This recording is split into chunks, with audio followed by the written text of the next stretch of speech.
After another Christmas, we've gotten 24 new LEGO-themed Star Wars gifts, and you know what we have to do now? It's time to rank them.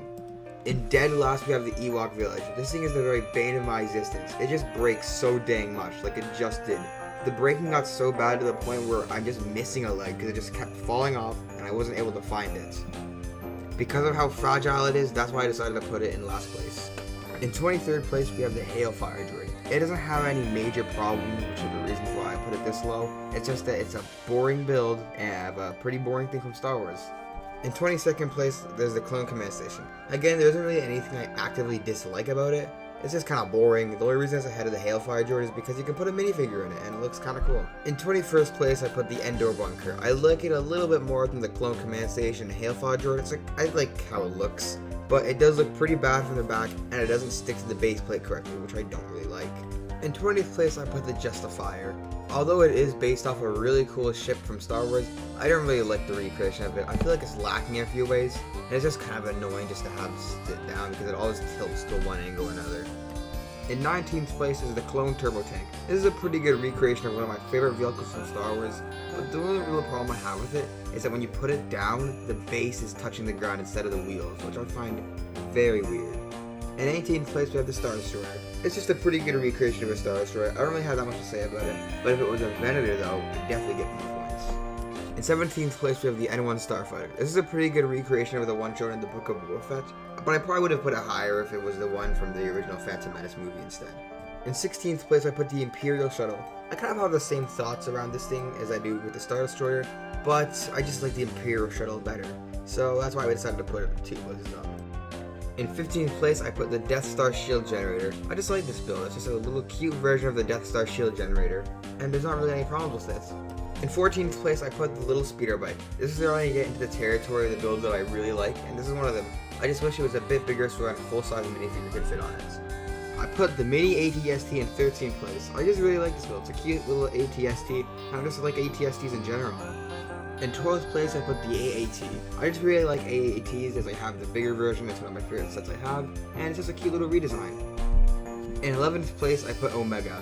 Just because she's the worst minifigure I've rated on this list doesn't mean she's actually a bad minifigure. I really like her. I think it's a nice, accurate recreation of her from the show, and I just love the Bad Batch, so I'm glad to have some characters from the Bad Batch as minifigures. I would have put her higher though if her sled was better. It doesn't even let a minifigure sit in it, and it doesn't even have anything to do with Star Wars. In 10th place, I put the Santa Pit Droid. This is a pretty cute little pit droid. It's nice because I don't actually have any other pit droids, but it will never top Santa Gonk Droid. In 9th place, I put the Ewok Glider. You might be wondering why I put some below average looking build this high up, but the reason why I love this thing so much is because a minifigure can hold onto it, and it looks so good. It looks like they're hang gliding, so I just love this build for that. In 8th place, I put Princess Leia. I really like this build because I just like the camo clothes she's wearing. I might use it for some custom minifigure in the future. But other than that, it's a pretty good recreation of her from the movie as well. In 7th place, I put the BU-1 Battle Droid. You might be wondering why I put it up so high because it's just another average battle droid, which I would have done too. But the thing is that it goes so well with something that comes later up on the list. In 6th place, I put the Ewok. I really like this guy as I don't actually have an Ewok, and I love the little Christmas tree that they put on his little hat. In 5th place, I put the Emperor's Throne. I love it when they add minifigure scale builds to advent calendars, and it just looks so clean and slick.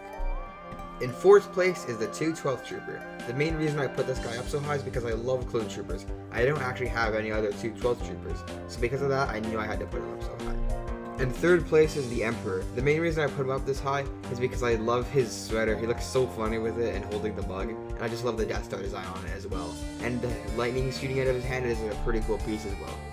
In 2nd place, I put the Reindeer Gonk Droid. I mean, it's a Gonk Droid with antlers, dressed up as a reindeer. What else could you ask for? In 1st place is the Stab. I absolutely love this thing. It's a minifigure scale Stab, which is a vehicle from Star Wars that I love, and it just works so well with the Battle Droid that I mentioned earlier. It's just so amazing, and I've been wanting a LEGO Stab for such a long time. I'm just so glad I was in this thing, so it's definitely deserving the 1st place. So that was the LEGO Star Wars Advent Calendar 2023. Everything in here was actually pretty decent at least, except for the Endor Village. That thing can go die. I'm so glad to destroy it.